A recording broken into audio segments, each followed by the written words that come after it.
My old lathe had two aggravating problems. The first was the banjo would not move around easily. The second, when you back this up, it gets to about here, and something should block that and pop it loose. This one doesn't do that. I bought the lathe in the summer of 2021 when a local high school was getting rid of old tools and replacing them with new ones. I have no idea how old this lathe is, but it's just like the one I used in junior high school. Okay, that's an 8mm. Loosen that up. Pull this out. Now, if I can remember how this works,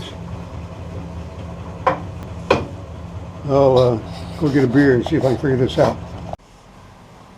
Okay, concluded I need a 1/2 inch spacer in here.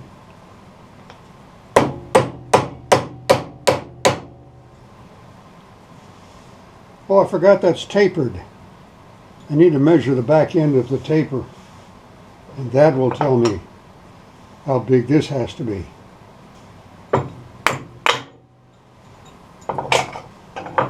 Back end of a Morse taper, 19/32 of an inch.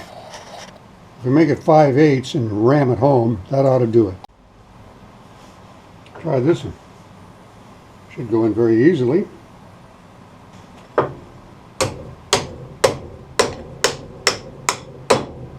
There, bottomed.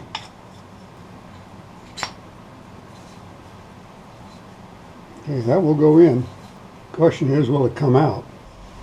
Put this back in and retract it. It should pop this out. If it doesn't, I'm in a heap of trouble. You know, that doesn't want to go.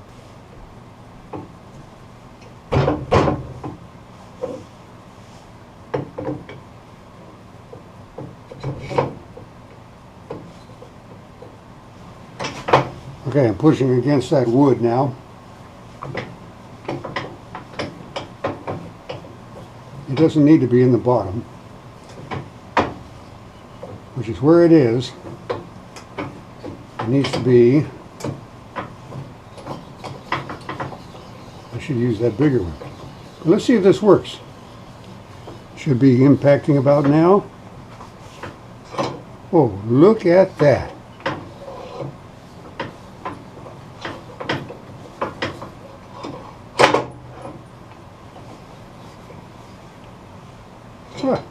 Just like the factory wanted it to be.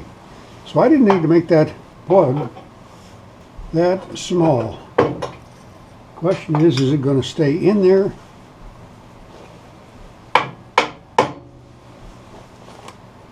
Appears it is. Problem solved. Probably time for another beer. I'm proud of myself. I've had this for 8 or 9 months and finally fixed it. Now if I just fix this damn banjo, I wouldn't need a new lathe. That's a joke. I can hardly wait for my new lathe.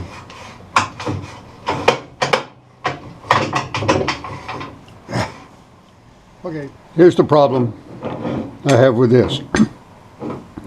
It slides this direction just fine, but this way, this is supposed to hang straight down, and this should slide smoothly through it. Soon as it starts to get a little, it locks up like a brake. Lubricate it? No, everybody says do not lubricate. Emphatically, do not lubricate. This works better when this is up close to here, so it can't get very far off, but still need a lock nut on there. Take this apart so I can clean the inside of this thoroughly.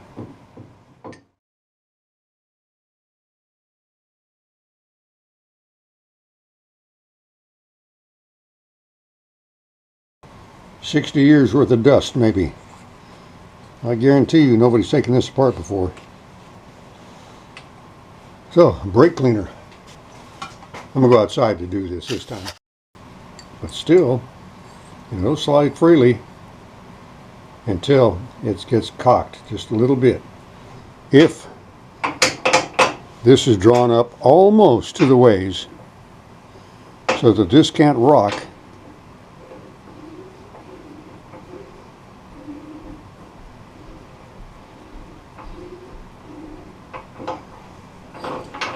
So it looks like I have to find a way to keep this nut in one place.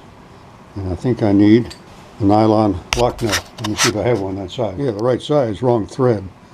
So I am going to clean these threads with brake cleaner and seal it up with Loctite.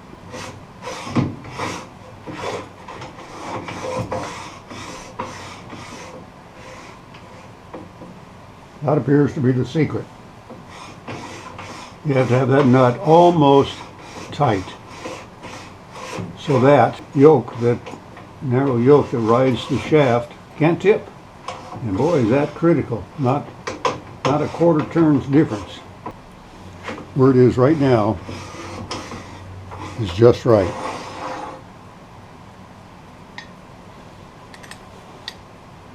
So what I will do, mark a point.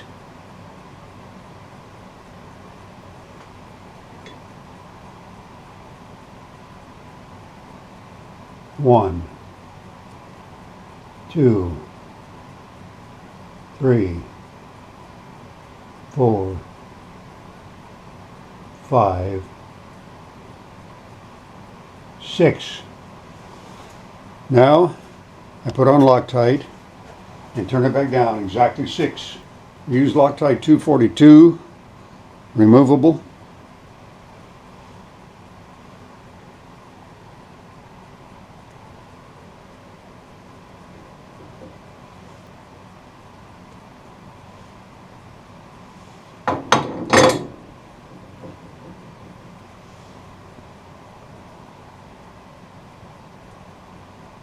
One, 2, 3,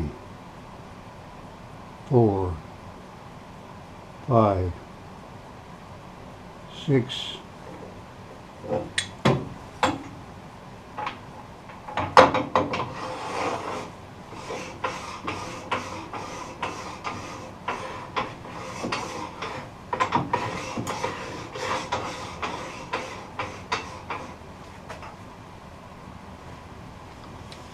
And I'm going to stop right there and let that set up overnight.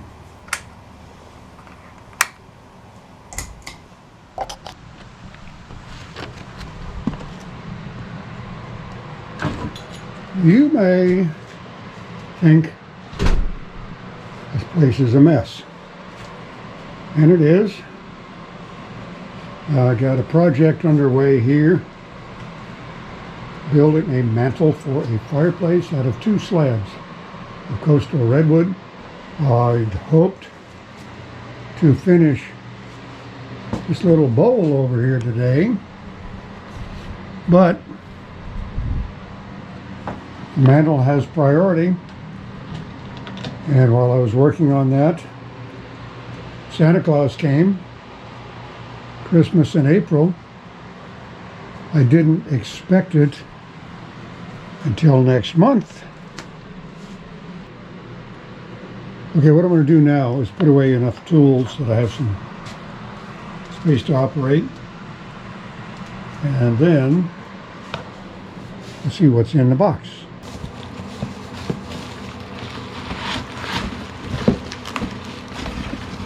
So we have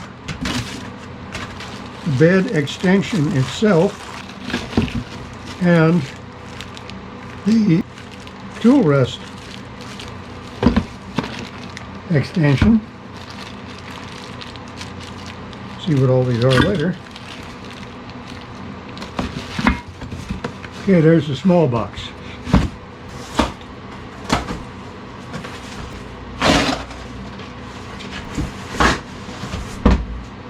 So, it's a Laguna 1216. Lots and lots of styrofoam. I did not order a stand for this. Here I can make one and save $300. A spur, a live center, a faceplate, various washers and knobs and caps and things. I'm going to put all of this stuff in the little box where we'll never see it again. Knockout rod.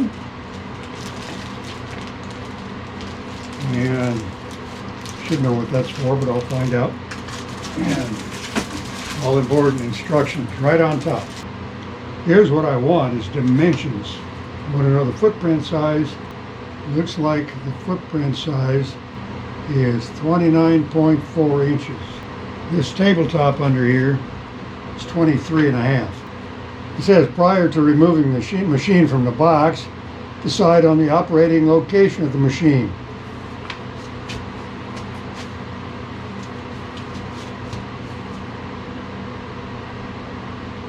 Well, other things are going to have to move before I have an operating location. I'm just going to cut down the box and see what's in here.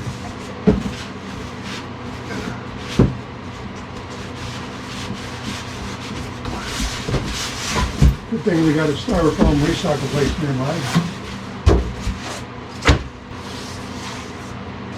I'm going to put my damn knife.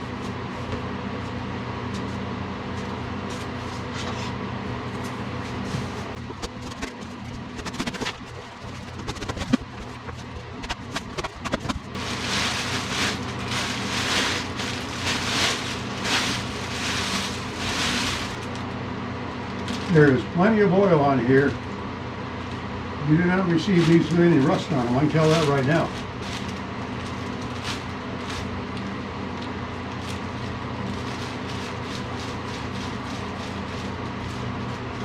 Nice. Boy, that's a lot more travel than my old one. And it comes with a crank. I had to make a crank for my old one. Where am I going to put the gosh darn thing? I guess I can't do anything really until I finish my mantle project. I need to wipe those down, let them dry overnight, install them, and then I'll have room to finish unpacking my new lathe.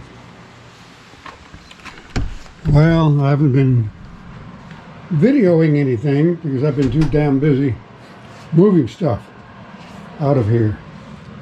More to go, of course, but at least now we can walk around. Now the plan is to take off the tail stock and the banjo to lighten this thing, pick it up, set it down over here on my workbench. I took the vise off to make room for it. So if I set the lathe down over there, for now, I can modify this table, stand, whatever, that used to hold the jointer. You might have to shorten the legs. I do have to extend the bed.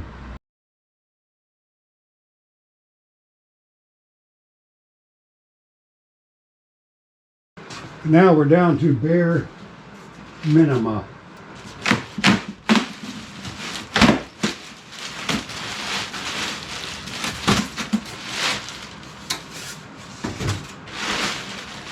Boy, that's a greasy thing. Oh boy. You do not want this thing to rust. I think I can pick this up, 140 pounds, but I think that's with the others on it.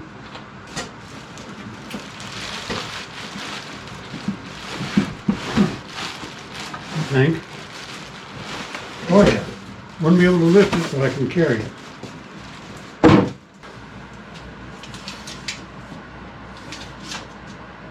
So I need about 28 inches. I have about 24.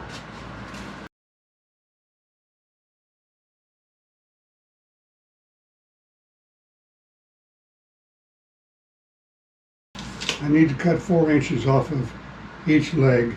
Gotta put my clamps somewhere else.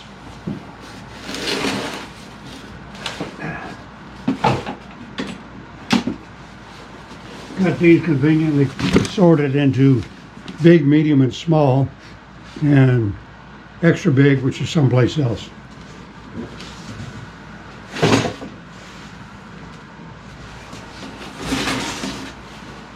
Medium.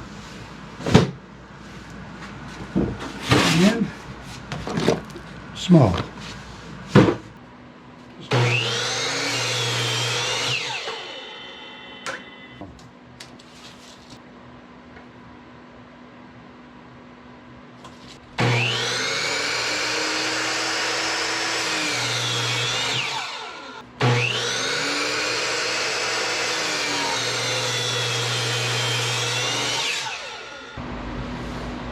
And that looks to be about center to me.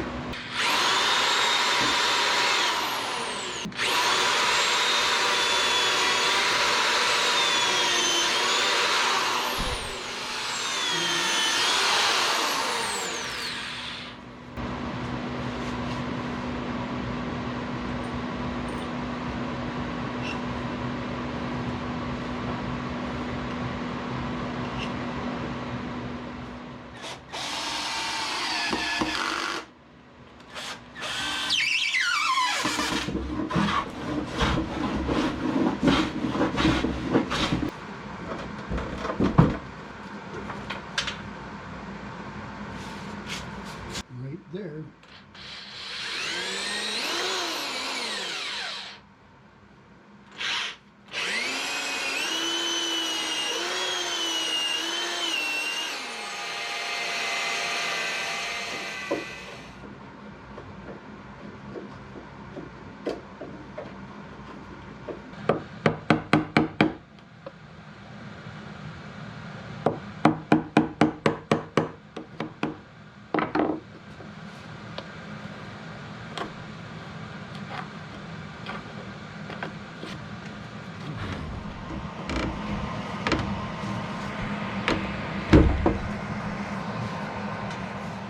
We have a lathe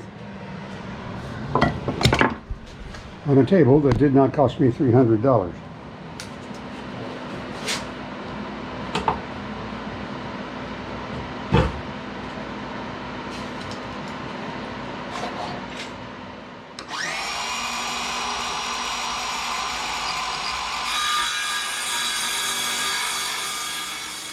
For the first several days, I operated the lathe right where it stood in the middle of the floor. I drilled holes in the bench for Forstner bits and other tools. That idea of putting the Forstner bits right there was not a good one. They're sharp, and I bumped them with my hands from time to time. It didn't take long for me to realize this was not a good place for the lathe anyway. Here is the present setup. The lathe sits in front of an exhaust fan. I mounted it in the window. This way, when I'm sanding, all I have to do is turn on the fan, open the door a little, and all the sanding dust goes out the window. This bench is satisfactory, except the legs come out too far and find myself struggling to get footing at times. So I'm sure I will rebuild this with a more vertical stance so I can get closer to it. As needed, I've drilled holes for tools. Maybe not the best place because they're always buried, but it works for now. As I find more and more deficiencies, I'll know more and more what I want to include and exclude when I build another one. Everything is within reach. Gouges are here, all kinds of crap's here, more stuff's up there. The bandsaw is right behind me here. Chop saw's over here, drill press in the corner, and my sharpening station. So for now, this is where I do my turning.